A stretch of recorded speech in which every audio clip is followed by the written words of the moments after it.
Good morning. The invader and the invaded. The whole world is invaded. Who is the invader? Most of the time, whenever you see events in the world, they tell you there is something in parallel. This is what are the smart people, reasonable people. They have some reasoning. They tell you something is in parallel. People of wisdom, they don't say this.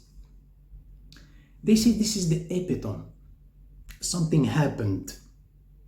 What you see today about these events in the world, this chaos that you see in the world, we don't need to go into, whatever you open the news, you see, the world is not living in its second in like secondary position. Is like the second is an epitome. Oh, this is what happened and this is the epitome.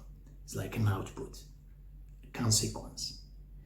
The second and the third, they're living in a tertiary, maybe the next one, without realizing what is the source of all these problems. Manipulated, not being manipulated, this is not our topic. So, now when we say invaded and invader, of course, from the Middle Age, we're talking about since the Victorian era. Never the world stopped from having an invader, an invader like with the army, and then invaded. The beginning of the 21st century, the previous century, is the same thing. The beginning of the world, of the century, I should say, the First World War, the Second World War, and then, Korean War, and then the Middle East. Up to this present moment, there's always an invader. That's weird. That's strange. Can't just the world live like a peaceful world? It's weird.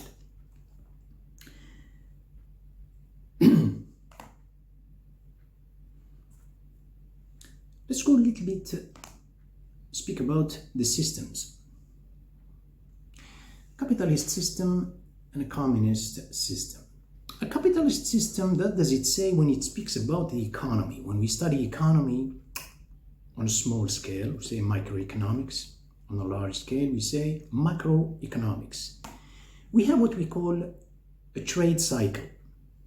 A trade cycle, this is the economy, the stages that the economy goes through or undergo before, goes, usually we speak about trade cycle or trade business, say booming economy, it reaches the climax, and then by the time it rebounds, it goes down to the recession, and the recession, the government, central banks, usually what they do, they take what we call in business, in economics, say contractionary steps. What do they do? Contractionary steps to take their measures, precautions before the economy slides into a hyperinflation. So we have inflation, hyperinflation, and then it reaches the bottom, and then there is a rebound, a recovery.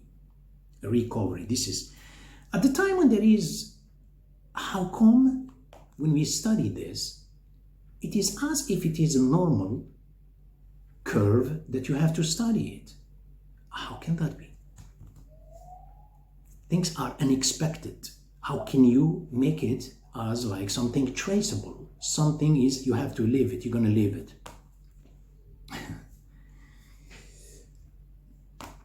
When there is these, what do you call a booming economy, of course people are investing, unemployment is low, there are a lot of indicators, especially the indexes.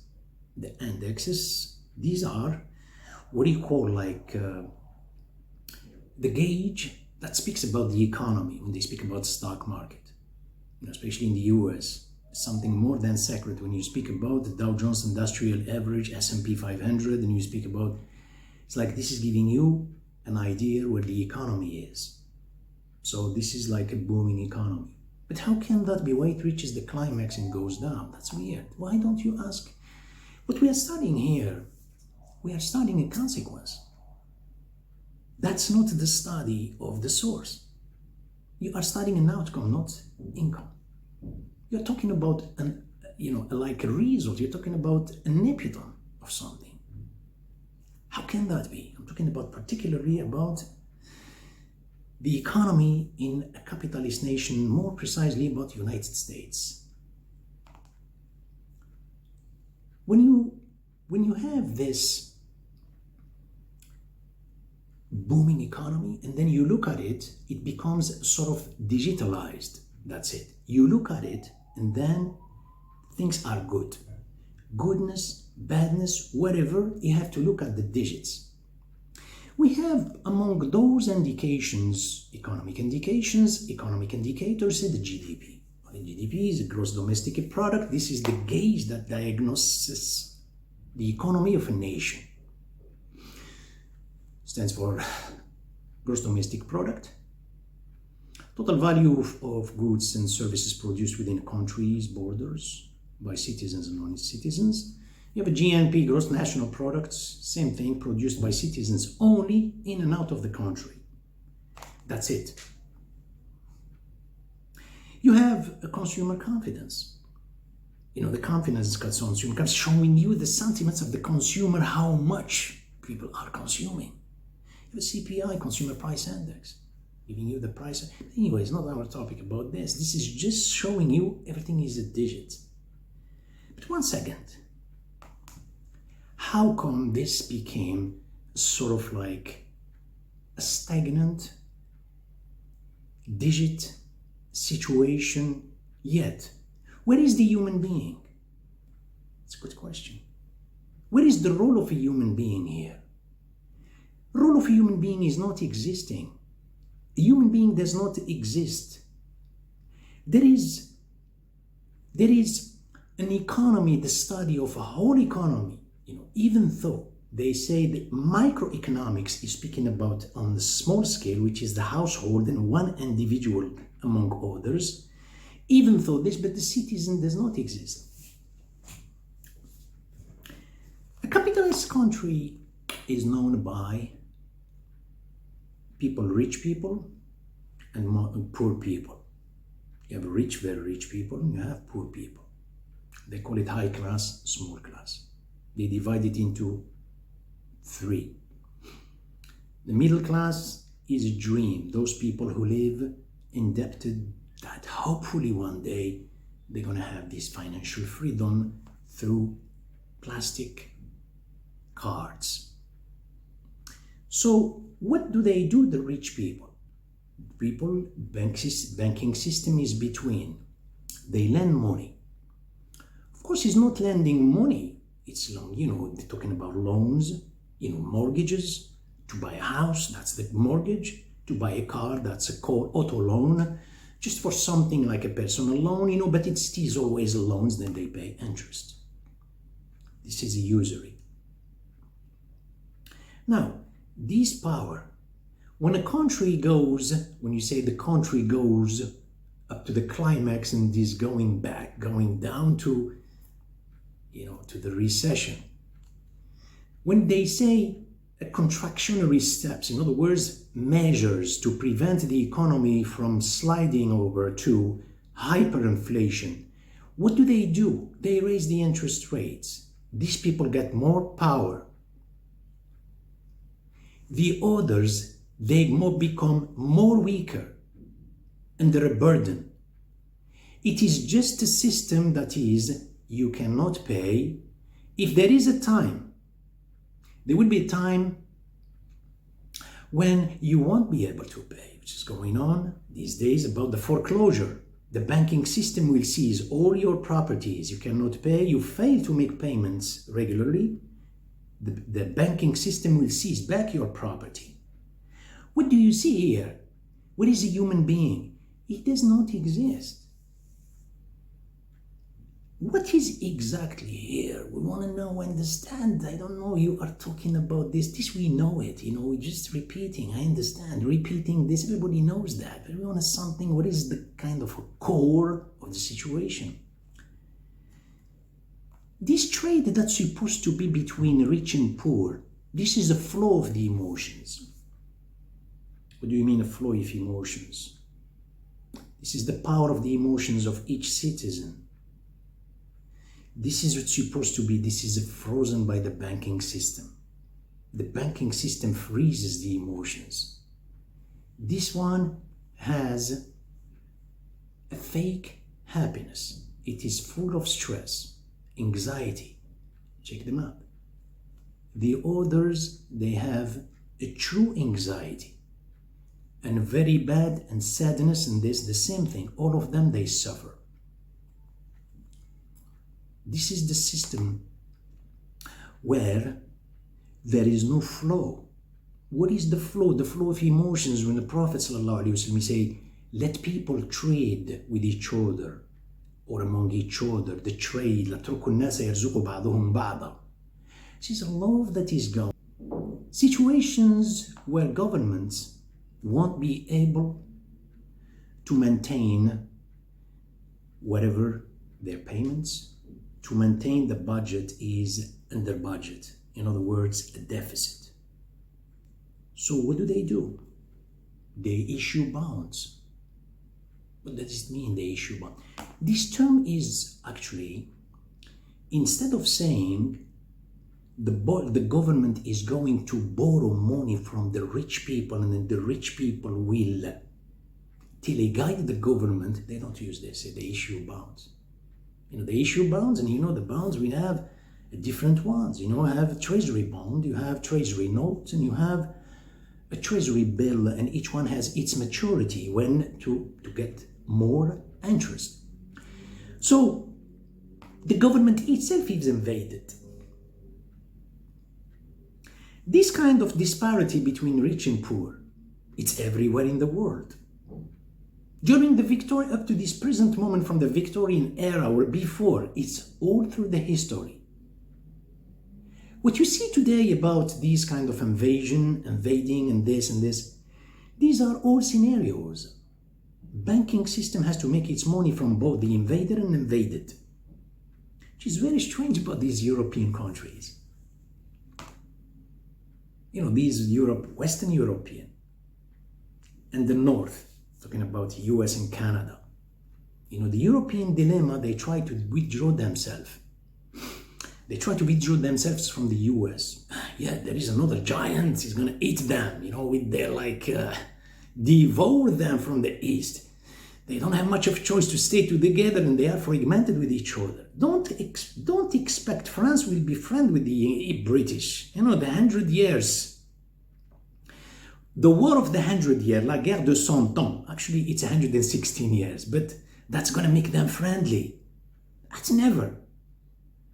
They seem together and fragmented. France with German, they are fragmented, all of them. But let's stick together to be independent from but we can't. We're going to be devoured by the East. The giant is coming from there. We have to stick to the US, but we don't like them. Actually, they are all controlled by the banking system, the invader. Is there any country in Europe, America, Canada, where you have this, what you call a legal tender, that is not indebted from this country? Ever? Never. What do we mean by legal tender? Legal tender is the currency that is convertible. They made it themselves. Convertible all over the world. Other currencies are not legal tender. Legal tender, this is what the following: American dollar, euro, British pound, Couron, Scandinavian Couron, you have New Zealand, and you have the Aussie. Did I forget anyone? Australian dollar, New Zealand. All of these, if the decision comes, you find them all together and they stick to yet they are fragmented from each other, to tell you that there is one elite that controls them. And they are, of course, now, independence, freedom of speech, and this and something. The whole world today, I'm giving this as an example, just about the capitalist nation. Communism is another type of holocaust of the emotions. This trade that's supposed to be to exercise your flow of the emotions between person rich and poor, between people, trade, has to be confiscated by the government. The government that controls all the businesses, if they control the business, they control your emotions. It's not a trade between people. Nothing belongs to people. Look at them today. When capitalism invaded both nations, Russia and China,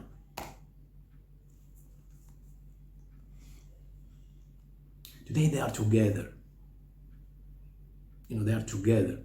But the thing is, I am not as smart as they are.